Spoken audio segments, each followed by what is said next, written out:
ने कभी भी लीला राम के ऊपर कोई छीटा कसी नहीं करी। ये जो हमारा जिला अध्यक्ष है, ये पार्टी के ग्राफ को बिल्कुल नीचे लेके जा रहा है। इसने यहाँ पे 3-4 धड़े बना दिए हैं। मेरे को तो जिले का मेंबर भी तक नहीं बना रखे हैं। आज आप सभी साथियों के चैनल के माध्यम से कैथल की जनता को मैं बताना चाहता हूँ, हमारा प्रताप गेट पे मूनलाइट पब्लिक स्कूल है। हमारा स्कूल शिक्षा के क्षेत्र में अनगिनत कदम अपने आगे बढ़ा रहा है। इसी के साथ हमने एक कदम और आगे बढ़ाया है। कैथल सिटी से जिन घरों में बेटियां हैं और बेटी के फादर नहीं हैं, ऐसी बेटियों को हमारा स्कूल मूनलाइट पब्लिक स्कूल आने वाली 9 तारीख को 3100 रुपये का वजीफ़ा देगा, सिर्फ पढ़ने वाली बेटी को। और जो मेरे स्कूल में बच्चे पढ़ते हैं, उनके फादर नहीं हैं, जो लड़के, उन लड़कों को हम 2100 रुपये का वजीफ़ा देंगे। ये जो वजीफ़ा रहेगा, लड़कियों को भी और लड़कों को भी 5 साल तक लगातार मिलेगा। पहली बारी इन बच्चों को हम कैश देंगे, उसके बाद अगले साल ये जो राशि होगी इन बच्चों के खाते में आएगी। खाता स्टूडेंट का ही होना चाहिए, पढ़ने वाले बच्चे का ही खाता होना चाहिए। इसी के साथ ही हम अपने स्कूल के अंदर एक नैनी केयर का डिप्लोमा लेके आए हैं। नैनी केयर का जो डिप्लोमा है, अपने कैथल के अंदर कोई भी सेंटर नहीं करवा रहा है। पहली बारी हम अपने स्कूल में लेके आए हैं। नैनी केयर का जो डिप्लोमा है, कैथल सिटी से हम अपनी 200 बच्चों को, जिसमें बेटियां और बेटे दोनों हैं, उनको फ्री ऑफ कॉस्ट करवाया जाएगा। इस डिप्लोमे से जो बच्चे इस डिप्लोमे को करेंगे, वो 10 से 12 देशों के अंदर जा सकते हैं, 1 नंबर के अंदर जा सकते हैं। उनको वहाँ पे जाके काम करना होगा। और ये जो डिप्लोमा है, इसकी जो कीमत होती है 60 से 70 हज़ार रुपये एक डिप्लोमे की कीमत होती है। लेकिन हम पहली बारी अपने स्कूल में लेके आए हैं। इस डिप्लोमे को हम पहली साल 200 बच्चों को, हमारे कैथल की बेटियों को और बेटों को फ्री ऑफ कॉस्ट करवाएंगे। आज प्रेस वार्ता हमने इसी विषय को लेके रखी थी। नैनी केयर का जो डिप्लोमा, ये कहाँ से एफिलिएटेड? नैनी केयर का जो डिप्लोमा है, बंगलोर की कंपनी है, वहाँ से है भाई साहब। कंपनी का कोई नाम? हाँ, कंपनी का नाम है। वो हमारे पास लेटर आने वाला है। वो लेटर हमारे पास 2 से 3 दिन में आ जाएगा। एफिलिएशन हमें मिल चुकी है। ऐसी वो कौन सी बेटियां होंगी या जिस परिवार में बेटी भी है बेटा भी है, क्या उस परिवार भी इस वजीफे में शामिल हो सकेंगे? ऐसे कौन से वो परिवार होंगे जिनको ये वजीफा जो है वो दिया जाएगा? इस वजीफे के अंदर कैथल सिटी से जिन घरों में सिर्फ ओनली बेटियां हैं और बेटियों के फादर नहीं हैं, उन बेटियों को हमने शामिल किया है। उन बेटियों को हम लगातार 5 साल वजीफा देंगे। और लड़कों को किस तरह से दिया जाएगा? लड़के जो सिर्फ हमारे स्कूल के हैं, जिनके फादर नहीं है, लड़कों को हम सिर्फ अपने स्कूल वालों को ही वजीफा देंगे। कितने समय तक वजीफा दिया जाएगा लड़कियों को? ये 5 साल तक रहेगा। पहली बारी नगद कैश देंगे, उसके बाद हर साल बच्चे के अकाउंट में जाएगा। तो कौन सी वो लड़कियां हैं जो ये वजीफा ले सकती हैं? या मान लीजिए परिवार में 3 लड़कियां हैं, पिता उनका नहीं है और भाई भी उनका नहीं है या माता भी उनकी नहीं है, तो उनमें से तीनों लड़कियों को दिया जाएगा या उनमें से एक ही को जो है वो वैलिड होगी? परिवार से एक ही बेटी, मान लो परिवार के अंदर 3 बेटियां हैं, उनके फादर नहीं है और बेटियां हैं, ऐसी हम एक बेटी को ही वजीफा देंगे, एक बेटी को। तो क्या शर्त है पालाराम जी, कौन सी क्लास की में पढ़नी लड़की हो? वो बेटी किसी भी क्लास में पढ़ती हो, 5वीं से लेके और ग्रेजुएशन तक कोई भी क्लास हो सकती है बच्चे की। तो क्यों ये शुरुआत की आपने, ये पहल जो शुरू की है, क्या सोचा आपने? छोटे भाई, शिक्षा के अंदर पहला स्कूल है हरियाणा का मूनलाइट पब्लिक स्कूल, जिसने कोरोना काल के अंदर अपने स्कूल से 6 महीने की बच्चों की फीस माफ़ की थी। हमारा जो स्कूल है, हमारा जो ध्येय है, हमारे जो महापुरुष थे, बाबा भीमराव अंबेडकर जी, महात्मा ज्योतिबा फूले, माता सावित्रीबाई फूले, उनका जो ध्येय था, उनका जो एजेंडा था, उसको हम लेके आगे बढ़ रहे हैं। तो क्या कुछ आप उन बेटियों को कहना चाहेंगे, किस तरह से रजिस्ट्रेशन होगा, कैसे आपको जानकारी दें, वो पूरी जानकारी? कल से जिन बेटियों की हमने घोषणा करी है वो हमारे स्कूल में अपने डॉक्यूमेंट्स दे सकती हैं, अपनी 2 पासपोर्ट साइज फ़ोटो, आधार कार्ड की फ़ोटोकॉपी और राशन कार्ड की फ़ोटोकॉपी वो हमारे स्कूल में जमा करवा सकते हैं।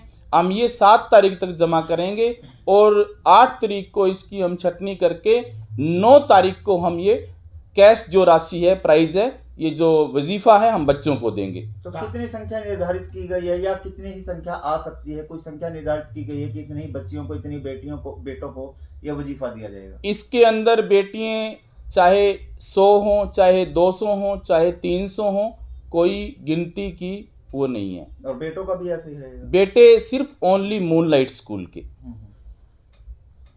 फंडिंग कहाँ से होगी?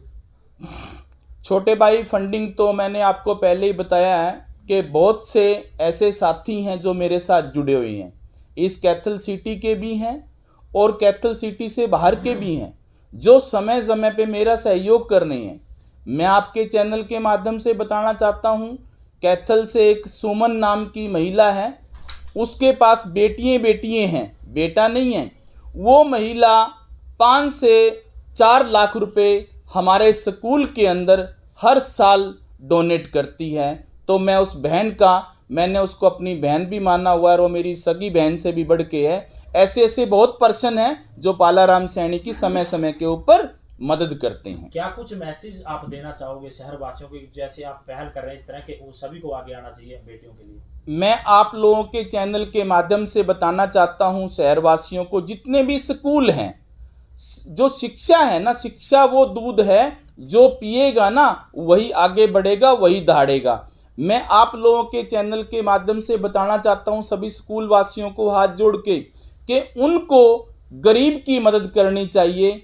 जो बच्चा पढ़ नहीं सकता, जिसके पेरेंट्स नहीं हैं या आर्थिक तंगी है, उनकी हमें समय समय के ऊपर सहयोग करना चाहिए, हमें उनको आगे बढ़ाना चाहिए। अगर वो बच्चे आगे बढ़ेंगे तो हमारा जो कैथल शहर है, हमारा जो कैथल जिला है, वो आगे बढ़ेगा। और मैं तो खासकर जो अभी थोड़े दिन के बाद कैथल नगर परिषद का जो चुनाव होने जा रहा है, चुनाव के अंदर जो साथी लंगोट पीढ़ के चुनाव के ग्राउंड में आए हुए हैं, मैं उनको भी हाथ जोड़ के प्रार्थना करना चाहता हूं कि वो बाएं दाएं की बातों को छोड़ के वो शिक्षा के ऊपर ध्यान दें और जो बच्चे गरीब हैं उनकी मदद करें। पालाराम जी, क्या जो आपने ये पहल किया है, चुनाव को जोड़कर तो नहीं देखा जाता? लोग चुनावी स्टंट बोलते हैं इसको, कहेंगे कोरोना काल से पहले कहाँ चले गए थे पालाराम सैनी, कोरोना काल के बाद ही क्यों इस तरह की कार्य करते हुए नजर आ रहे? कहीं ना कहीं कुर्सी पे बैठने का उनका मन। छोटे भाई, मैं 2000 में पार्षद बना था। 2000 के अंदर अंबाला रोड पे सैनी मिडिल स्कूल है, सैनी मिडिल स्कूल के 10 बच्चों की मैं फीस भरता था और लगभग 300 से 400 महिलाएं मेरे पास सबूत पड़े हैं। किसी भी भाई को, प्रशासन को या किसी पत्रकार बंधु को सबूत चाहिए तो मैं सबूत दिखा सकता हूं। 2000 से लेकर अब तक 300 से 400 महिलाएं जो गरीब हैं या जो बुजुर्ग हैं या जो विधवा हैं, उनको मैं कंबल बांटता हूं। और जो हमारा सैनी मिडिल स्कूल था उसमें मैं हर साल 10 बच्चों की फीस देता था। तो ये तो मेरे खून में है, ये नहीं है कि राजनीति स्टंट। मैंने सबसे पहले बोला है, शिक्षा मेरे लिए पहले है, चुनाव मेरे लिए सेकंड है। तो मैं तो 2000 से काम कर रहा हूं।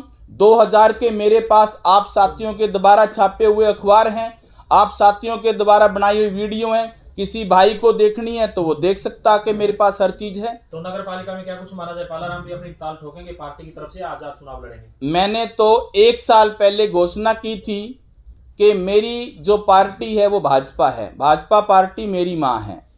मैंने कहा है कि मेरा अब राइट बनता है, मैंने बहुत मेहनत की है। तो ये जो टिकट थी कैथल से विधानसभा की, ये भी मेरी ही कटी थी। हमारे बड़े भाई लीलाराम को टिकट मिली, हमने तन मन धन से उसको जिताया और आज भी मैं बोलता हूं कि उसके साथ हैं। लेकिन आपके चैनल के माध्यम से मैं भाई तक संदेशा पहुंचाना चाहता हूं कि उसको भी थोड़ा सा हमारी तरफ देख के पार्टी के ऊपरले नेताओं को बोलना चाहिए कि टिकट आप पालाराम सैनी को दो, पालाराम सैनी जीत सकता है उसके अंदर क्षमता है काम करने की, तो हम चुनाव की तैयारी कर रहे हैं। अगर भाजपा ने मुझे टिकट नहीं दिया, मैंने बिल्कुल खुले शब्दों से और बड़े नरम स्वभाव से बोला है, मैं चुनाव 110% लड़ूंगा। विधायक जी से आप कह रहे हैं कि वो ऊपर वाले नेताओं से बात करें, लेकिन उन्होंने तो संजय भारद्वाज जी को समर्थन दे दिया है और कहा है कि मैं उनके लिए वोट जो है वो डोर टू डोर वोट मांगूंगा। फिर आप कैसे अपील मानते हैं? छोटे भाई संजय भारद्वाज हमारे भाई हैं, मित्र हैं, हमारे छोटे हैं, अजीज हैं। उनको क्या कहा मुझे नहीं पता, लेकिन मैं अपनी बात, मेरे समाज की बैठक होगी, मेरा समाज मेरे लिए पहले है, मेरे समाज की, हमारे बड़ों की, बुद्धिजीवियों की बैठक होगी। अगले संडे को हम एक अपनी बैठक कर रहे हैं। उस बैठक के अंदर बैठ के हम निर्णय लेंगे कि हमने पहले एमएलए के पास जाना है या मुख्यमंत्री के पास जाना है, तो वो बैठ के हमारा समाज निर्णय लेगा। और कंप्लीट जो मेरा सैनी समाज है वो तो मेरे साथ है ही है, लेकिन कैथल की 36 बिरादरी का मेरे ऊपर आशीर्वाद है, क्योंकि हर व्यक्ति मुझे ये बोल रहे हैं कि पालाराम जी, जो नेताओं को काम करने चाहिए वो काम आप कर रही हो। कोरोना काल के अंदर पहला स्कूल है, इतिहास उठा के देख लो, आप सभी पेपर पढ़ लो, जिस स्कूल ने, मूनलाइट पब्लिक स्कूल ने 6 महीने की फीस माफ करी है, ऐसा कोई स्कूल नहीं है पूरे प्रदेश के अंदर।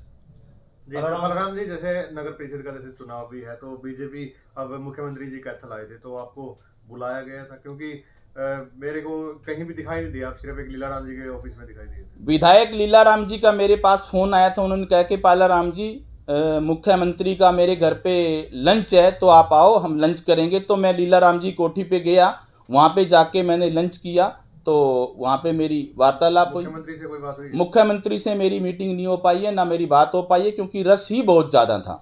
पालाराम जी, अक्सर आप लीलाराम हो या अशोक गुर्जर हो, भाजपा अध्यक्ष, सभी पे छींटाकशी करते रहते हो बीजेपी की पार्टी की तरफ से, तो अगर आपको इतनी ज्वेल से तो भाजपा क्यों नहीं छोड़ देते फिर? अगर आप, मैंने कभी भी लीलाराम के ऊपर कोई छींटाकशी नहीं करी। स्टूडेंट लाइफ से लेके और अभी तक मैं लीलाराम जी के साथ हूँ, उनको भी पता है। और कल नीलकंठ मंदिर में हम दोनों भाइयों ने, नीलकंठ मंदिर के अंदर जो आज कलश स्थापना है, उसके ऊपर भी हमने कल इकट्ठे मिलके प्रोग्राम किया है।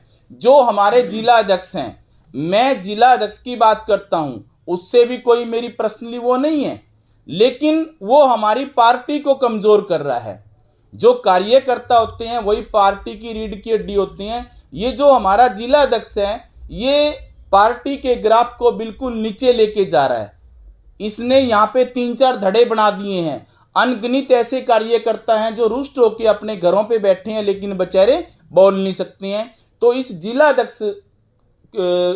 अध्यक्ष हमारी पार्टी के जो स्तर है उसको नीचे गिरा रहा है। आप कह रहे हो कि जिला अध्यक्ष पार्टी का स्तर नीचे गिरा, तो इसकी आपने कोई उच्च जो इनके पदाधिकारी हैं उन पे कोई, आप लोगों के चैनल के माध्यम से, सबसे बड़ा चैनल तो आप है, सभी नेताओं से मेरी हाथ जोड़ के प्रार्थना है कि जो हमारे जैसे समर्पित कार्यकर्ता हैं, जो आज अपने आप को ठगा महसूस करके अपने घर पे बैठे हैं, जो आदमी टिकट मांग रहा था, टिकट कटी है, मेरे को तो जिले का मेंबर भी तक नहीं बना रखे हैं। तो जब मेरे जैसे कार्यकर्ताओं की ये हालात हैं, तो आम जो कार्यकर्ता है, इस जिला अध्यक्ष के दिमाग के अंदर या दिल के अंदर क्या इज्जत होगी? जिला अध्यक्ष के बारे में इतना कुछ कहने के बाद क्या आपको लगता है कि पार्टी टिकट आपको देगी? क्योंकि जिला अध्यक्ष ने ही मोहर लगा के जो है कैथल से भेजनी होती है।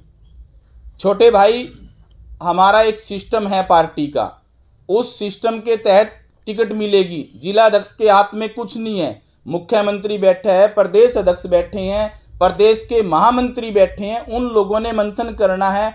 हमारा संघ बैठा है, संघ के सभी नेताओं को पता है, मैं सबसे मिलता रहता हूँ, चाहे वो संजय चौधरी हैं, चाहे नरेंद्र जी हैं, मैं समय समय पे उनको मिलता रहता हूँ। मैं उनके सामने अपनी बात भी रखता हूँ कि भाई साहब, मैं काम कर रहा हूँ ग्राउंड के ऊपर। अगर उसके बावजूद फिर भी मेरे साथ भेदभाव होता है तो शहर मेरे साथ है, मैं चुनाव लड़ूंगा, मैंने तो बोल रखा है। पालाराम जी, आप कह रहे हो कि मेरी बड़े नेताओं से बातचीत है, लेकिन आपको तो मुख्यमंत्री का ये भी नहीं पता होता कि कैथल में आ रहे हैं या नहीं आ रहे, तो फिर कैसे? ये तो एक, छोटे भाई, चंडीगढ़ कोई दूर नहीं है, 1 घंटे का रास्ता है, बहुत बढ़िया रोड बना हुआ है, हमारी सरकार ने ही रोड बनाया है, तो मैं जाके वहां मिल के आता हूँ। तो फिर देरी किस बात की है? आप हर इंटरव्यू में ये कहते हो कि मैं मुख्यमंत्री से मिलने जाऊंगा, तो देर क्यों कर रहे हो? नहीं, मैंने कभी भी हर इंटरव्यू धमकी देने नहीं, वाली बात सेकंड इंटरव्यू में मैंने बोला है, मेरी खुली किताब है, जो भी मैं बोलता हूँ बड़े खुले शब्दों से, खुले स्वभाव से, खुले भाव से मैं बोलता हूँ। पासवान जी, अगर आप चुनाव भाजपा टिकट नहीं देती, आपने आजाद कहा है कि मैं लड़ूंगा, अगर जीत नहीं हासिल होती है तो क्या जो आपने शिक्षा के क्षेत्र में काम किए हुए हैं, बच्चों को शिक्षा फ्री देना या अभी जो वजीफे की बात चल रही है, क्या वो एज इट इज चलेंगे? छोटे भाई, ये स्कूल मैंने 2015 में शुरू किया था, उस टाइम तो कोई चुनाव नहीं था। मैंने तो 2015 से लेके 2022 चला हुआ है, मेरे पास हर अखबार की कटिंग पड़ी है। चुनाव के बाद की बात मेरे स्कूल के, मैं तो बोल रहा हूँ ना कि चुनाव से पहले काम कर रहा हूँ, और ये जो काम है ये तो जब तक मेरे शरीर में प्राण है तब तक चलेंगे। ठीक है, थैंक यू। हमसे जुड़े रहने के लिए हमारे YouTube चैनल को सब्सक्राइब करें और नई वीडियो की नोटिफिकेशन के लिए बेल आइकॉन को दबाएं। अगर आप ये वीडियो Facebook पर देख रहे हैं तो लाइक जरूर करें और ज्यादा से ज्यादा शेयर करें। धन्यवाद।